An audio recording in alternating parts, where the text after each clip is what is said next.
დღევანდელი ლექციის თემა, როგორც ხედავთ ეკრანზე, არის თავისუფლების იდეის ევოლუცია. თავისუფლების იდეას დიდი ისტორია აქვს, შეიძლება ითქვას, რომ რაც ადამიანი არსებობს, ეს პრობლემა დგას ადამიანის წინაშე, ანუ თავისუფალია, ეს არ არის თავისუფალი. ყოველ შემთხვევაში მას შემდეგ რაც დამწერლობა არსებობს, თავისუფლების იდეა არსებობს. ანუ თავისუფლების განხილვა ხდება ჩვენი ზეთ ეს იმ ტექსტებიდან, რომელიც არის შემონახული იმ წარწერებიდან, იმ ნახატებიდან ბოლოს და ბოლოს, რომელიც არის შემონახული უძველესი დროიდან. თავისუფლება ყოველთვის არის პრობლემა და იმდენად რამდენადაც ეს არის მნიშვნელოვანი სოციალური პრობლემაც. ამიტომ ყოველი საზოგადოება აი ამ თავისუფლებაზე საკუთარი შესაძლებლობები და საკუთარი გარემოს მიხედვით საკუთარი პასუხი აქვს. ეხლა წინაისტორიულ და ანტიკურ პერიოდში თავისუფლება იყო გეოგრაფიული იდეა იყო თავისუფლების. სამი იდეა არსებობდა, ესე გეოგრაფიული იდეა, მემკვიდრეობითი იდეა და ინტელექტუალური იდეა. ანუ რა ისინი ეს ახლა რა იდეებია ეს? გეოგრაფიული იდეა ამბობს, რომ ადამიანი თავისუფალია თავისი საკუთრების ფარგლებში. ეს საკმაოდ ისეთი რთულად გამომუშავებადი აზრი იყო, იმიტომ რომ ძალიან ბევრ საზოგადოებაში მთელი საკუთრება ეკუთვნოდა მმართველს. ანუ იქ არ იყო და ევროპულ საზოგადოებაშიც საკმაოდ გვიან პერიოდამდე აი ბრიტანეთში როდესაც წარმოიშვა ეს იდეა მეფე ჯონის დროს, აი მისი ისტორია თქვენ რობინ ჰუდიდან იცით, ჩემი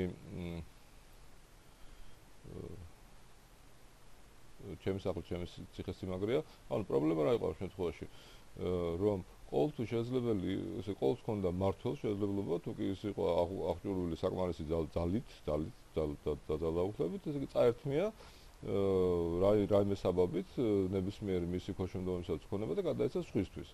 ეს ანუ ფაქტობრივად ერთადერთი მფლობელი ამ შემთხვევაში, ანუ ერთადერთი თავისუფალი, ვინც კი იყო ანტიკურ და წინაისტორიულ პერიოდში, შუა საუკუნეებშიც, გარკვეული შუა საუკუნეებშიც, თუ ვილაპარაკებთ ევროპულ ცივილიზაციაზე, ეს იყო მფლობელი, ეს იყო მმართველი, რომელსაც ჰქონდა აბსოლუტური ძალაუფლება.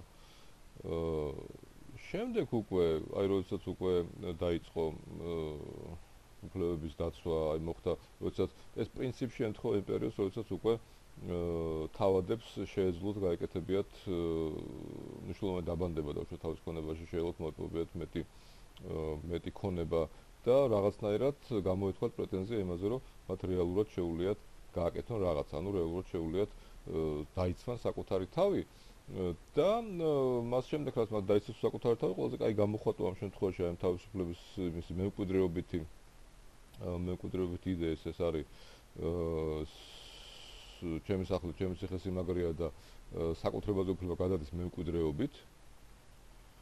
ანუ ეს არის დამყარებული იყო ძალაუფლებაზე, ეს არის დამყარებული კანონზე. ანუ ეს ნიშნავს იმას, რომ თავისუფლება არა მარტო იმ რაღაც საკუთრებაშია, რომელიც მას აქვს კონკრეტულ მომენტში და ის მას იცავს, არამედ ეს ამავე დროს არის მემკვიდრეობითი. ეხლა ძალიან ბევრი იყო შემთხვევა, როდესაც სოფლიო ისტორიაში, როდესაც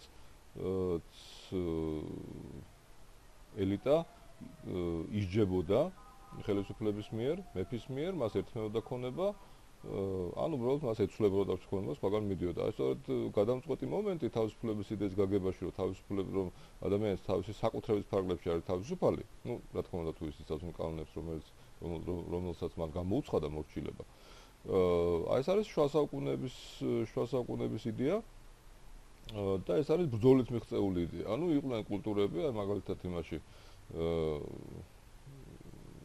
ოტომანურ იმპერიაში, მეგონი ბოლო დრომდე ეს საკუთრების უფლება არ არსებობდა, ანუ საკუთრების უფლება მაინც ჰქონდა მხოლოდ მმართველს. აი ეს თავისუფლება რო დამყარებულია ძალაუფლებაზე, ანუ ძალაუფლება, რომელიც შეთანხმდა აი ამ თავისუფლების მინიჭებაზე, მისი კონკრეტული კონკრეტული საზღვრების ფარგლებში და ასე წარმოიშობა თავისუფლების მემკვიდრეობით იდეა. მე თუ თავისუფალი ვარ, ჩემი შვილიც თავისუფალია. მე თუ თავისუფალი ვარ და მაგ საკუთრება, რომელშიც მე ვარ თავისუფალი, ესე იგი ჩემ შვილსაც ან ჩემ მემკვიდრესაც აქვს იგივე თავისუფლება და იგივე მემკვიდრეობა. ეს როგორც გახსოვთ თქვენი ისტორიიდან, ეს არ იყო ადვილი იდეა, ეს იყო მიღწეული საკმაოდ ესეთი ხანგრძლივი ბრძოლით ევროპაში. და შეიძლება ითქვას, რომ სწორედ თავისუფლების მემკვიდრეობითი და გეოგრაფიული იდეა, რომელიც მნიშვნელოვანია, ხო, ეს არის დამყარებული სწორედ იმაზე. დამყარებული აი ამ ბრძოლებზე და აი ამ ისტორიაზე. ანუ ერთი არის საკუთრებაზე დამყარებული თავისუფლების გეოგრაფიული და მეორე მემკვიდრეობით თავს. ესენი ერთმანეთს არ გულისხმობს, მაგრამ თავისუფლება ანტიკურ პერიოდში და შუა საუკუნეებში არ იყო ამის გარეშე. ანუ არ იყო სრული. ანუ მას მე რაც გვიან შუა საუკუნეებში ეს იდეა უკვე გამტკიცა და გამყარდა. კანონმდებლობით და შეთანხმებებით დიდგვაროვნებსა და ხელისუფლებას შორის, შემდეგ ეს იდეა განიხილება როგორც სრული, ანუ ერთად განიხილება. ანუ თუ გაქვს გეოგრაფიული თავისუფლება, ანუ ხარ თავისუფალი საკუთარი სამფლობელოში, შესაბამისად შენ გაქვს მემკვიდრეობის თავისუფლება, ანუ შეგვიძლია ეს თავისუფლება ისევე როგორც საკუთარი სამფლობელო გადაცე საკუთარ შვილს. ანუ როგორც ხედავთ, ეს თავისუფლება ხდება ამ შემთხვევაში თავისუფლებების შესახებ კამათი და საუბარი ხდება იქ, სადაც ამის შესაძლებლობა არის, ხო? აქ აი როგორც მიხვდებოდით, შუა საუკუნეებში თავისუფლებაზე ლაპარაკი იყო, ესე იგი ხელისუფლება დიდგვაროვნის ოპოზიციაში. ანუ იქ არ იყო ლაპარაკი, რომ გლეხები გამათავისუფლოთ ან ჩვენი მონები გამათავისუფლოთ. აქ ლაპარაკი იმაზე, ვის და რა პირობები დადგა ისეთი, როდესაც თავშოთ დიდგვაროვნებს მოუნდათ მიიღოთ იმ თავისუფლების ნაწილი, რომელიც ჰქონდა მათ მეფეს. ან შეიძლება ზოგიერთ შემთხვევაში ეს იყო სურვილი, რომ საერთოდ გადაენაწილებიათ ეს თავისუფლება და მეფე დარჩენილიყო მხოლოდ ფორმალური, მაგრამ მნიშვნელოვანი არის ამ შემთხვევაში, როდესაც ეკონომიკური პირობები და როდესაც გარემო პირობები არის ამისათვის, მაშინ დგება აი ეს პრობლემა თავისუფლების შესახებ. და პირველი გარღვევა თავისუფლების იდეაში სწორედ იყო ესეთი, როდესაც დიდგვაროვნებმა წაიღეს ხელისუფლების თავისუფლების ნაწილი. გააფორმეს კონტრაქტი და ესე წარმოიშვა ეს იდეა. მაგრამ გარდა ამისა, ესე გარსებოდა კიდე მესამე იდეა თავისუფლების, ეს არის თავისუფლების ინტელექტუალური იდეა. აი ხშირად გაიგია თქვენ, რომ ესეთი ფრაზა, ხო, რომ ადამიანი რა მნიშვნელობა აქვს ადამიანის ციხეში შეიძლება იყოს თავისუფალი. ეს გაიგეთ ხო ესეთი რაღაცა. აი ეს ფრაზა, აი ამ ფრაზას ხო შეიძლება ამ ფრაზას არა, მაგრამ წარმომავლობა ამ ფრაზას არის სწორედ თავისუფლების ინტელექტუალურ იდეაში. როდესაც ადამიანი არის თავისუფალი, იმდენად, რამდენადაც მას აქვს ინტელექტუალური, ინდივიდუალური უნარები და მას შეუძლია ეს უნარები გამოიყენოს როგორც უნდა. ანუ მას არავინ არ ზღუდავს ამ შემთხვევაში, ხო? ციხეში თავისუფალია, ანუ მას შეუძლია რაღაცა თავისუფლება შეინარჩუნოს იმით, რომ ის იფიქრებს თავისუფლად, ანუ ის იფიქრებს იმაზე, რაც უნდა.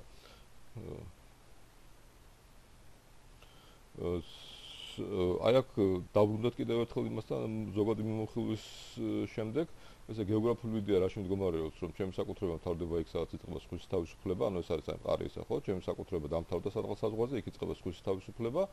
და ამავე დროს ჩემი თავისუფლებაც მთავრდება ჩემს საკუთრებასთან ერთად. იმიტომ რომ ჩემი საკუთრება რო დამთავრდება, ხო, იმის მერე უკვე იწყება სხვის საკუთრება და ეგ არის უკვე სხვისი თავისუფლება. მემკვიდრეობითი იდეა ეს არის თავისუფლება, ანუ ჩემი უფლება ვიყო თავისუფალი ჩემს სამფლობელოში და ეს თავისუფლების უფლება ამ შემთხვევაში მაქვს იმისგან, ვინც გადმოსცა საკუთრება. ანუ მე ისევე როგორც ქონება, თავისუფლებაც მივიღე ამ შემთხვევაში მემკვიდრეობით.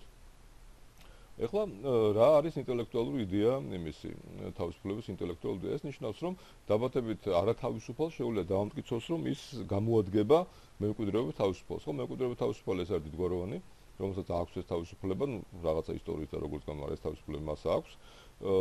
შეიძლება ეს იყოს მეფე, შეიძლება ეს იყოს ჰერცოგი, ვიღაცა, მაგრამ ყოველ შემთხვევაში იმას აქვს მემკვიდრეობით თავისუფლება. ანუ ამ შემთხვევაში შუა საუკუნეებში და ანტიკურ პერიოდში ეს თავისუფლება არის იერარქიული, ანუ ქონებითი და გეოგრაფიული და მემკვიდრეობის თავისუფლება არის უფრო მაღალი, იმიტომ რომ მას პრინციპში მოპოვება არ უნდა, ეს გადმოგეცემა შენ მემკვიდრეობით და ინტელექტუალური თავისუფლება ეს არის მოპოვებადი.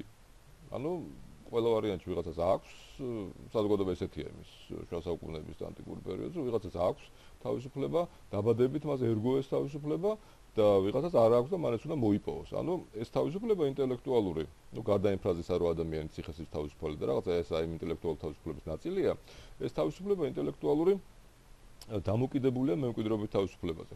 აი მაგალითად ალბათ გაქვთ წაკითხული ან გაგონილი მაინც კანტის ტექსტი რა არის განმანათლებლობა. აი კანტი თავის ტექსტში ძალიან საინტერესოა გარდა იმისა, რომ ის ლაპარაკობს რომ განმანათლებლობა ეს არის გამოსვლა იმისი მოზარდობის ასაკიდან საზოგადოების დაშენებით და შემდეგ დააკვირდით როგორ ლაპარაკობს კანტი. ანუ კანტი მიმართავს ხელისუფალს და ეუბნება რომ მოგვეცი ჩვენ უფლება რომ ვიყოთ საჯარო გამოხატვის სფეროში თავისუფალი.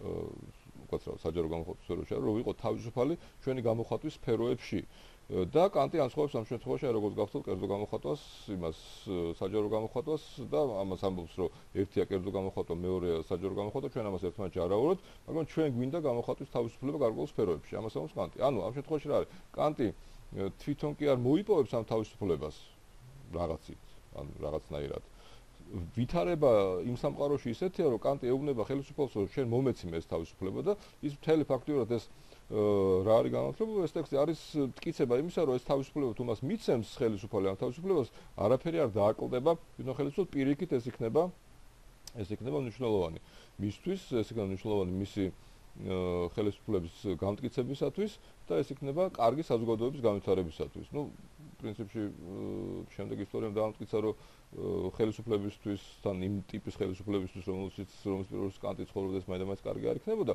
მაგრამ ესე იგი ინტენცია დისკურსი კანტის აი რა არის განმანათლებლობა არის ესეთი რომ ეს არის ინტელექტუალური თავისუფლების მოპოვების ცდელობა მათგან ვისაც თავისუფლება აქვს მემკვიდრეობით მიღებული. ანუ აი ესეთ ვითარებაა რა, ესე იგი ერთი მხრივ არის კანტი, რომელსაც აქვს ინტელექტუალური თავისუფლება, მაგრამ ეს ინტელექტუალური თავისუფლება მისთვის არის მინიჭებული, ანუ ეს ინტელექტუალური თავისუფლება გარკვეულ იმას ნების დართვას მოიცავს.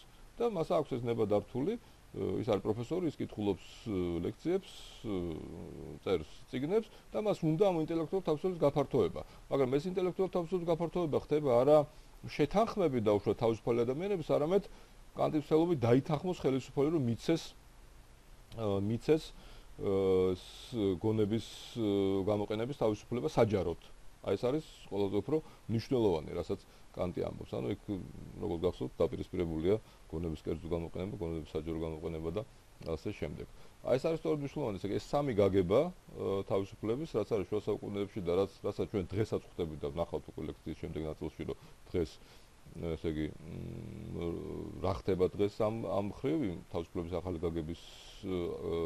გაგების გვერდზე და ეს არის სამი გაგება ეს არის თავისუფლების გეოგრაფიული იდეა, თავისუფლების მემკვიდრეობითი იდეა და თავისუფლების ინტელექტუალური იდეა. კიდევ ვიმეორებ, გეოგრაფიული იდეა ეს არის იდეა, რომ ჩემი თავისუფლება თავდება იქ, სადაც თავდება ჩემი სამფლობელო.